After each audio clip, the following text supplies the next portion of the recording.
What do you do for you? In this world spinning so fast, tell me, what is your truth?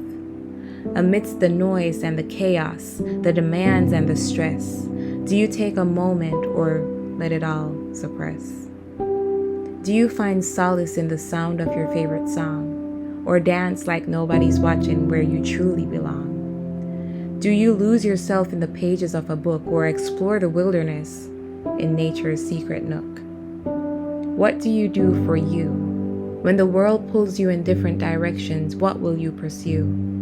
Do you paint your dreams on a canvas so bright, or let your words take flight in the stillness of the night? Do you seek adventure, embracing the unknown, or do you find peace within when you're all alone? Do you meditate, finding calm in your breath, or run free, chasing dreams until there's nothing left?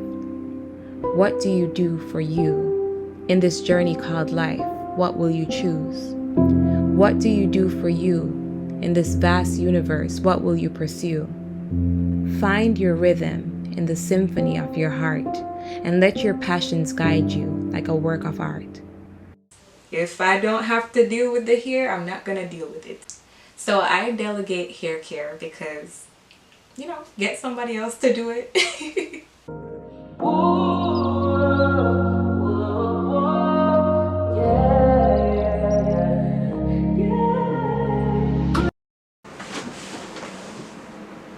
Hello, hello, hello. Hi. Welcome back to my channel. If you are new here, my name is Keyshawna, and on this channel we pursue the creme de la creme versions of ourselves.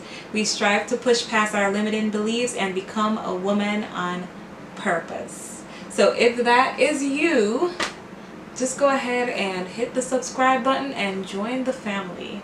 So in today's video, I'm going to share with you some of my, and I know I'm going to overpronounce this word. I'm Jamaican, so forgive me. I'm going to share with you some of my self-maintenance practices that helps me to stay happy and healthy. We often neglect ourselves for 3 reasons. We're either too busy, we're too drained, or we don't have the correct outlook on what we deserve. If you identify with any of these thoughts, then you must first change your mind before participating in any of these self-maintenance activities, because you have to first understand that you're deserving of this, of self-care. You have to understand that first, and you also have to make it a priority. Yes, life may be busy, you may have a lot of things on your plate, but you have to take care of yourself, because if you don't have yourself, then who do you have? If you don't take care of your body, how can you take care of your kids? How can you take care of your husband? How can you go to work? Like, I've seen where people have given years to jobs and they end up dying. By next week, the job has someone else in their seat. Not even flowers to the funeral. So it's very important that you take care of yourself and you keep up with yourself. Prioritize yourself, because no one is going to prioritize you, and no one should be prioritizing you like you prioritize yourself. Not even your man. And I don't have any kids yet. I don't even have a pet. And I be stressed out. So my heart goes out to all of the moms out there, and even you, the dog moms. My heart goes out to you guys, because you have to find a balance with everything else that's added to your plate. And I'm not one of those self-care gurus that's going to tell you about lavender infused baths or 5 hours of meditation. We ain't gonna talk about none of that. These are simple practices that makes big differences in my life. So I'm gonna share it with you, and I hope that it will help. I hope that it will provide you with some inspiration, or just some way of adding something in your busy schedule that will kind of shift your life a bit.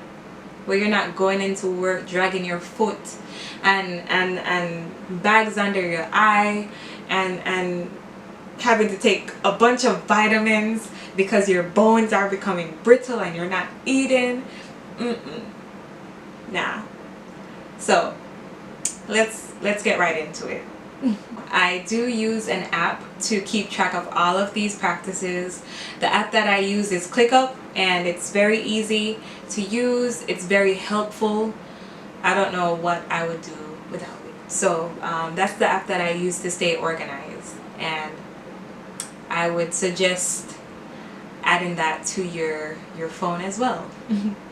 So the first practice is my weekly reset, and basically, just to make it short, this is a list of things that I do every single Sunday, and it's mandatory. I have to do it. Like, it's mandatory on my list or in my brain. And what it does is, of course, it helps me to go into the next week feeling good and feeling prepared and just ready to take life by storm. So here are a couple of things that's on my weekly reset list, and you can customize your own based on what your needs are.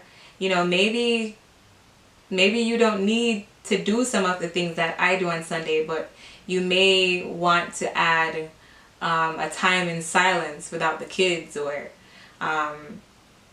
going out to walk, and going out by yourself or something, whatever you prefer. My weekly reset list includes setting my top 3 priorities for the week. This just ensures that I'm not all over the place with this long to-do list and not prioritizing the things that matter. I also shave, and that might be TMI, but hey, it's my video. I say what I want. So I shave. I update my budget. Basically, that just entails adding the transactions for that week to the transaction part of the budget, and also keeping track of my financial goals and just being aware of where I am financially. Number 4 is to clean my car and get gas, just so I won't have to do it during the week. Number 5 is to check the progress of my goals. Now, I have short-term goals, I have long-term goals, and I think it's called one-time goals. That's what I call it. Don't ask me what that means, but my mind understands what it means. I just can't explain. What does that mean? Sure, I don't know. But every Sunday I'll look at the goals and I'll check my progress to see if I'm on track or if I need to add something to my top 3 priority list for next week. So yeah, that's how I kind of maintain the balance in my life and the control, and just being aware of what's going on in my life concerning my present and my future. Number 2 is my de-stress and physical improvement activities. I don't know if that makes sense, but you'll see what I'm trying to say. Number 1 is a monthly massage. Now, my monthly massage is optional for me. Like, it's not mandatory like my weekly reset, because sometimes I just want to lay in bed. It depends on how my body's feeling. If I'm in pain, best believe I'm gonna go get that massage, because the massage parlor that I use, their hands are magical. I'm telling you, I go in there with headaches and back pain and shoulder pain from stress, and I come out feeling like a whole new person. Also, nails and toes. Now, I'm not really fussy about nails, as you can tell, like, they're not done. And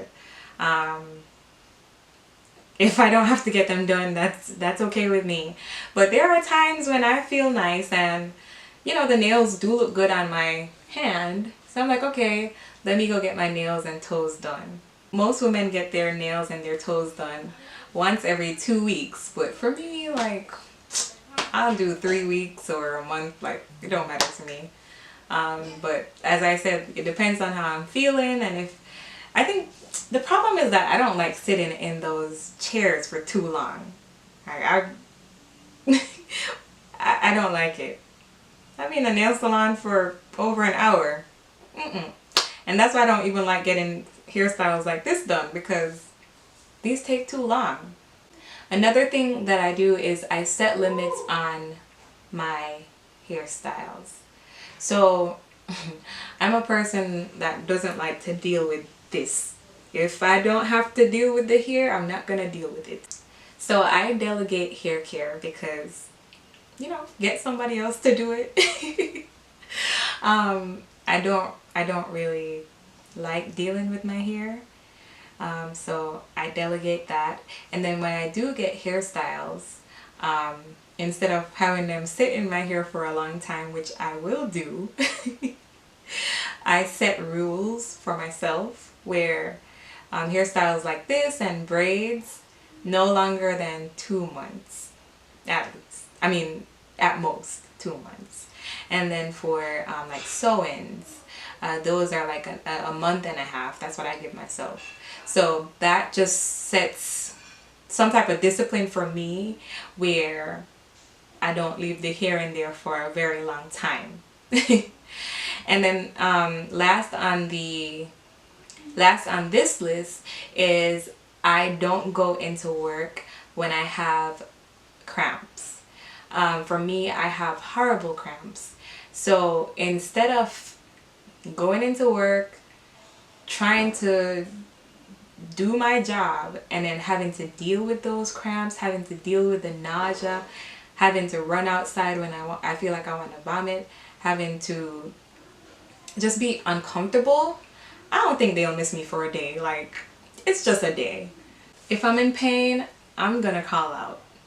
And then last but not least is inner care. So these are the things that I do to maintain the inside stuff. If that makes sense. So the first one is a heart check-in. Every 2 weeks I'll just check in with myself, which, you know, kind of consists of meditating in nature, and I'm not talking about I'm talking about just sitting in silence and kind of having that internal conversation with myself and kind of assessing how I feel. And then last on my inner care list is, of course, reading a new book every 2 weeks. I also use this app called Headway, I think. And what it does is it summarizes books for me. So sometimes I get that done in like 1 week, but if the summary is good, I'll read the whole book. So those are my favorite self-care practices, and I encourage you to incorporate some of them in your life, you know, wherever you can fit them in. Sometimes it takes baby steps. Also, if you have any self-care tips that you do yourself, please go ahead and drop it in the comments. I'd love to hear them. Thank you for watching this video, and I'll see you on the next one.